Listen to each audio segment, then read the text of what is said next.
આકાશવાણી અમદાવાદ વડોદરા પ્રાદેશિક સમાચાર મિત્તલ પટેલ વાંચે છે. સૌપ્રથમ મુખ્ય સમાચાર.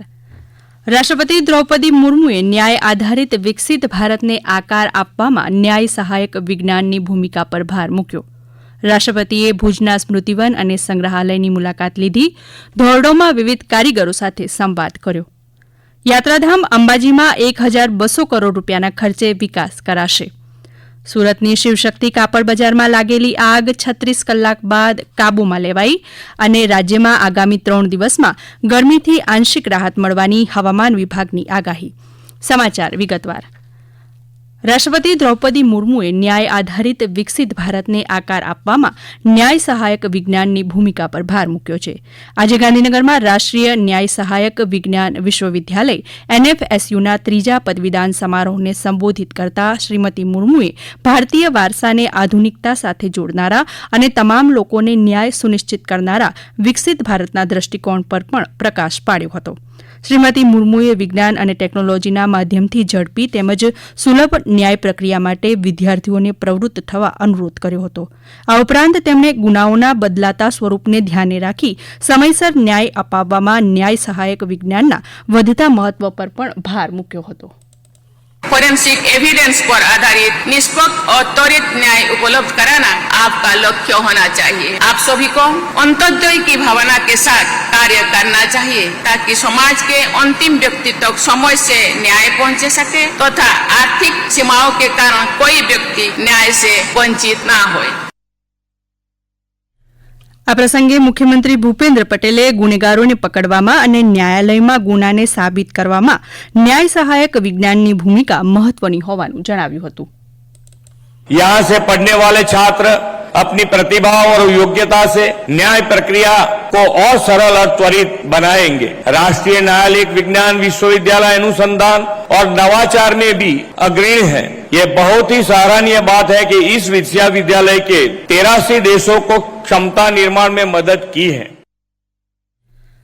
રાષ્ટ્રપતિ દ્રૌપદી મુર્મુ આજથી 2 દિવસ કચ્છના પ્રવાસે છે. આજે તેમણે સૌથી પહેલા ભુજના સ્મૃતિવન, ભૂકંપ સ્મારક અને સંગ્રહાલયની મુલાકાત લીધી. કચ્છના અમારા પ્રતિનિધિ હેમાંગ પટની જણાવે છે કે સ્મારકની મુલાકાત દરમિયાન વિનાશક ધરતીકંપ બાદ કચ્છ કેવી રીતે ફરી બેઠું થયું તે અંગે શ્રીમતી મુર્મુને માહિતગાર કરાયા હતા. ઉપરાંત રાષ્ટ્રપતિશ્રીએ વિશ્વના સૌથી મોટા ભૂકંપ સિમ્યુલેટર પર વર્ષ 2001માં આવેલા ધરતીકંપ વખતે આવેલા આંચકાઓનો અનુભવ પણ કર્યો હતો. ત્યારબાદ તેઓએ ધોરડો ખાતે વણાટકળા, રોગનકળા અને ભરતકામના કારીગરો સાથે મુલાકાત કરી સંવાદ કર્યો હતો. રોગનકળાના કારીગર પદ્મશ્રી અબ્દુલ ગફ્ફુર ખત્રીએ રાષ્ટ્રપતિ સાથેની મુલાકાતને યાદગાર ગણાવી હતી.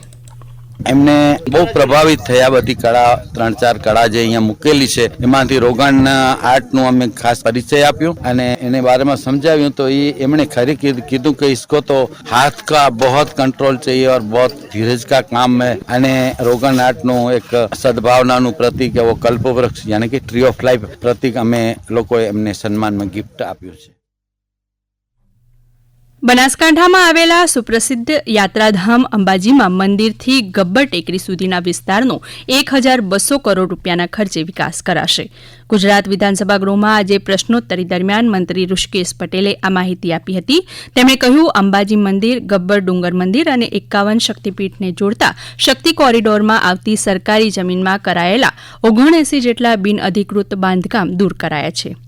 આ ઉપરાંત ગબ્બર ટેકરી પરની જ્યોત અને મંદિરના વિષાયંત્ર વચ્ચે એક સરળ જોડાણ બનશે.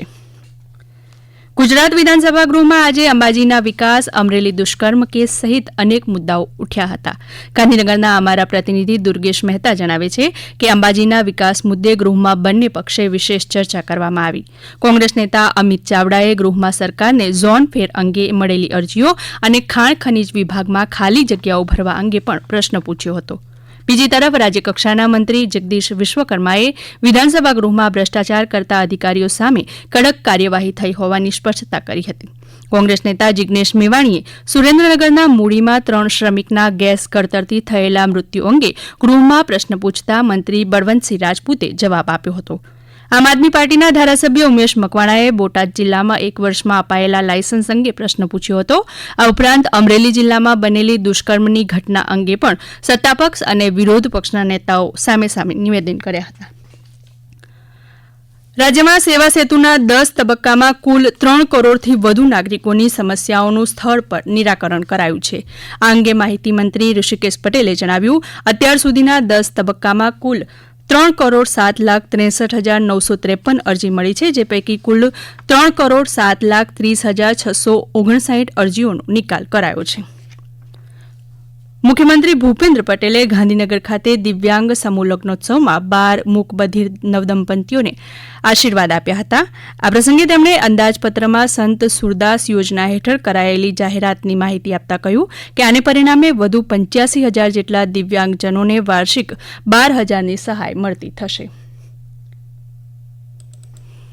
આ સમાચાર આપ આકાશવાણીના અમદાવાદ વડોદરા કેન્દ્ર પરથી સાંભળી રહ્યા છો. આ સમાચાર આપ અમારી YouTube channel AIR news Gujarat પર પણ સાંભળી શકશો. વધુ સમાચાર માટે અમારી વેબસાઇટ newsonair.gov.in/gujarati અને અમારા એક્સ હેન્ડલ AIR_news_ABAT ને ફોલો કરશો. રાજ્ય સરકારે બિન સરકારી અનુદાનિત કોલેજોના શૈક્ષણિક અને બિન શૈક્ષણિક કર્મચારીઓના મેડિકલ ભથ્થામાં 700 રૂપિયાનો વધારો કરવાનો નિર્ણય લીધો છે. ઉચ્ચ અને ટેકનિકલ શિક્ષણ મંત્રી ઋષિકેશ પટેલે તેમના સોશિયલ મીડિયા એક્સ પર આ માહિતી આપતા જણાવ્યું, આ તમામ કર્મચારીઓને પ્રતિમાસ 1,000 રૂપિયાનું તબીબી ભથ્થું મળશે. આ નિર્ણયનો લાભ રાજ્યના 4,908 કર્મચારીઓને થશે. આગામી 1 એપ્રિલથી આ ઠરાવ અમલી બનશે. સુરતની શિવશક્તિ કાપડ બજારમાં લાગેલી આગ 36 કલાક બાદ કાબૂમાં લેવાઈ છે. જોકે બજારની 834 દુકાનમાં મોટું નુકસાન થયું છે. અસરગ્રસ્ત વેપારીઓને મદદ કરવા શિવશક્તિ માર્કેટ રિલીફ ફંડ નામથી 11 લોકોની એક સમિતિ બનાવાશે. આ ઉપરાંત વેપારીઓને મદદ પહોંચાડવા મોબાઈલ નંબર જાહેર કરાશે. લોકો તરફથી મળેલી રકમ વેપારીઓના ખાતામાં સીધા જ જમા કરાવાશે. આ અંગે સુરત વેપાર અને કાપડ સંગઠન મહામંડળ ફોસ્ટાના પ્રમુખ કૈલાસ હકીમે આ માહિતી આપી હતી. तो ये जो फंड खड़ा होगा इसके लिए 11 लोगों की कमेटी होगी. मिस कॉल करना है, जो नंबर हम जाहिरात कर देंगे तो उसके पास एक अकाउंट नंबर आएगा. मिस कॉल करने से उसका नाम रखा जाएगा कमेटी का Shiv Shakti market relief fund committee. उसके अंदर आपको पैसा जमा कराना है. तो 11 लोगों की कमेटी ही डिसाइड करेगी कि वो किसको देना है, कैसे देना है, किस परिस्थिति में देना है. બીજી તરફ સુરતના ધારાસભ્ય કુમાર કાનાણીએ આ મામલે તપાસ કરવાની માંગ સાથે મુખ્યમંત્રી ભૂપેન્દ્ર પટેલને પત્ર લખ્યો છે. મુખ્યમંત્રીશ્રીને પત્ર લખ્યો છે કે સંપૂર્ણ રીતે આની તપાસ થાય. કેવી રીતે આગ લાગી છે, ઘટના કેવી રીતે બની છે, 36 કલાક આગ કાબૂમાં લાવવાના કારણો શું છે, સંપૂર્ણ તપાસ થાય અને તપાસના અંતે આ વેપારીઓને આપણે કેવી રીતે મદદ કરી શકીએ, કઈ રીતે ઉપયોગી થઈ શકીએ અને કેવી રીતે મદદ કરવાથી આ વેપારી ફરીવાર વેપાર ધંધો શરૂ કરે. સોમનાથ ખાતે આધુનિક બસ મથક બનાવાશે. ગીર સોમનાથના અમારા પ્રતિનિધિ રાજેશ ભજગોતર જણાવે છે કે વેરાવળથી કોડીનાર તરફ જતા રાષ્ટ્રીય રાજમાર્ગ નજીક આવેલી સરકારી જમીન રાજ્ય માર્ગ અને પરિવહન નિગમને ફળવાશે. આ પ્રસ્તાવિત બસ મથકની જગ્યા સોમનાથ રેલવે મથકની બાજુમાં જ શંખ સર્કલ પાસે હશે. મોરબી જિલ્લાના સંદી અધિકારી હિરલ વ્યાસે રાષ્ટ્રીય કક્ષાએ યોજાયેલી કુસ્તી સ્પર્ધામાં રજત ચંદ્રક જીત્યો છે.